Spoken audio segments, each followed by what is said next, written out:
రాష్ట్రంలో 5% మాత్రమే ఉంటున్నారు. ఈ రాష్ట్రాన్ని 40 సంవత్సరాలు పరిపాలన చేశారు.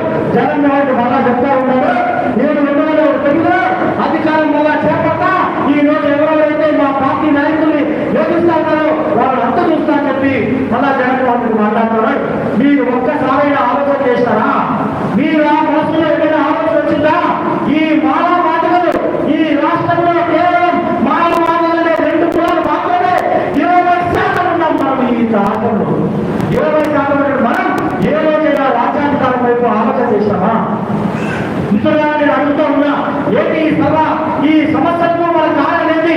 బాబాసాహెబ్ అంబేద్కర్ చెప్పిన మాట ఈరోజు మన పుష్ప వెంకటేశ్వరరావు గారు కాంప్లెంట్ చేశారు. ఈ కాంప్లెంట్ రాశారు, ఏమని రాశారంటే మనకు అణచివేత మనువాదుల పార్టీ ఆశయం బహుజనుల ముఖ్యమే, అదేవిధంగా అంబేద్కర్ ఆశయాన్ని బహుజన సమాజ్ పార్టీ అంబేద్కర్ చెప్పిన మాట ఏంటంటే, బాబాసాహెబ్ అంబేద్కర్ చెప్పిన ఒకే ఒక మాట, రాజ్యాధికారమే మన సర్వ సమస్యలకు పరిష్కారము. పొలిటికల్ ప్రభుత్వం రాష్ట్రానికి రూపొందించేదిగా ఈ రోజు ఆర్థికంగా వెలుపడుతూ ఉన్నా, మన పిల్లలకు మంచి చదువు లేదన్నా, మనం మంచి ఇంట్లో ఉండలేకపోతా ఉన్నా, పెద్ద మంచి కారులో వెళ్ళలేకపోతా ఉన్నా, వాళ్ళు ఉంటా ఉన్నారు కదా, అమ్మాయి కాపులు వాళ్ళు ఉంటూ ఉన్నారు కదా, వాళ్ళు గొప్పగా ఇల్లు పెట్టుకున్నారు కదా, వాళ్ళ పిల్లలకు మంచి చదువు చెప్పించుకుంటున్నారు కదా, వాళ్ళ ఆడబిడ్డలు చాలా సంతోషంగా మంచి మంచి నగరేసుకుంటూ ఉంటూ ఉన్నారు, పెద్ద పెద్ద వ్యాపారం చేస్తూ ఉన్నారు. అన్నిటికంటే ముఖ్యంగా మిత్రులారా నేను ఒకటి చెప్తా ఉన్నా, ఈ సర్వ సమస్యలకు కారణం రాజ్యాధికారం అయితే ఈ రాష్ట్రంలో మన పరిస్థితులు ఏ విధంగా ఉన్నాయంటే, నిన్నగాకుండా తిరుపతిలో ఒక దళిత అబ్బాయి చేప్స్ అనే అబ్బాయిని శిక్షణారహితంగా కొట్టి ఆయన నోట్లో మూత్రం చూశారు. మీరు చూసారా ఏ రోజైనా? నేను అడుగుతూ ఉన్నాను మిమ్మల్ని, మీరు ఏ రోజైనా కమ్మారెడ్డి పైన దాడులు జరిగాయని, ఇట్లా మూత్రం తాగించారని, వాళ్ళ ఆడపిల్లలు అత్యాచారం చేశారని, వాళ్ళపైన దాడులు జరిగాయని, లేకపోతే వాళ్ళ నాయకులు విగ్రహాలు ఎక్కడ చూసాం మనం? ఎప్పుడు వచ్చాం.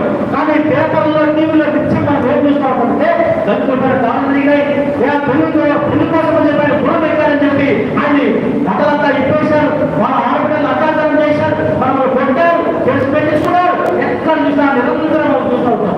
అదే 3% ఉన్నారు కదా తమ్ముళ్ళు, 5% ఉన్నారు పెట్టు, వాళ్ళపై దాడులు జరగడంలా, వాళ్ళ ఆడపిల్లపై దాడులు జరగడంలా, వాళ్ళిద్దరు గొడవగా ఉన్నారు. లేకపోతే వాళ్ళు ఏ రోజైనా మీరు చూడుతున్నట్టు ఈరోజు మనం MR office, sub collector office, అదేవిధంగా అనేక రకాల పోలీస్ స్టేషన్లో తిరిగి మన హక్కులు మనం అడుగుతూ ఉంటాం.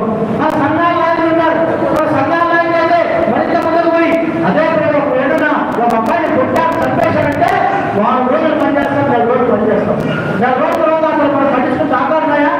మిత్రులారా, రోహిత్ వేముల అనే ఒక అబ్బాయి చనిపోయినాడు ఈ రాష్ట్రంలో, తెలంగాణ రాష్ట్రంలో.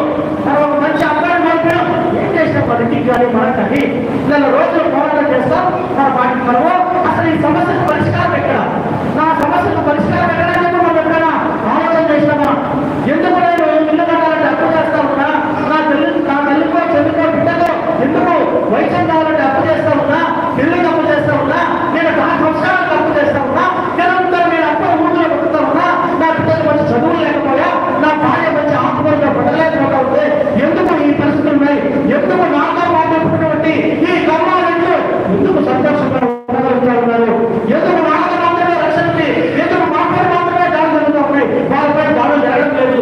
మిత్రుల కాక్షిగా చెప్పిన మాట ఏంటంటే, రాజ్యాధికారం ఎవరి చేతుల్లో లేదు, వాళ్ళపైన మాత్రమే దాడులు జరుగుతాయి. అధికారం ఉన్న వాళ్ళపైన దాడులు జరగదు అని చెప్పి బాబాసాహెబ్ మనశ్రీ కాక్షిగా చెప్పినారు. మనం ఆయన ఆలోచన చేయాలిరా, ఈ సమస్యలకు పరిష్కారం పెట్టుకోవాలి కదా. ఈ సమస్యలకు పరిష్కారం ఎక్కడ ఉందంటే ఒక్క బహుజన సమాజ్ పార్టీ 7 గుర్తులో మాత్రమే మనకు పరిష్కారం ఉన్న విషయాన్ని ఎప్పుడైతే మనం గ్రహిస్తామో, ఎప్పుడైతే మనం గ్రహిస్తామో మిత్రులు, అప్పుడు మాత్రమే మన సర్వ సమస్యలకు పరిష్కారం. బాబాసాహెబ్ అంబేద్కర్ సిద్ధాంతం రాసే ఏకైక రాజకీయ పార్టీ బహుజన సమాజ్ పార్టీ 7 గుర్తులో మాత్రమే ఉంది అని చెప్పి మనందరూ కూడా తెలుసుకోవాలి. మిత్రులు, భారత రాజ్యాంగం రాసేటప్పుడు బాబాసాహెబ్ అంబేద్కర్ ఓట్లు చూసినప్పుడు ఆ తన బిడ్డ చనిపోతాడు, బిడ్డ చనిపోయినా ఖర్చు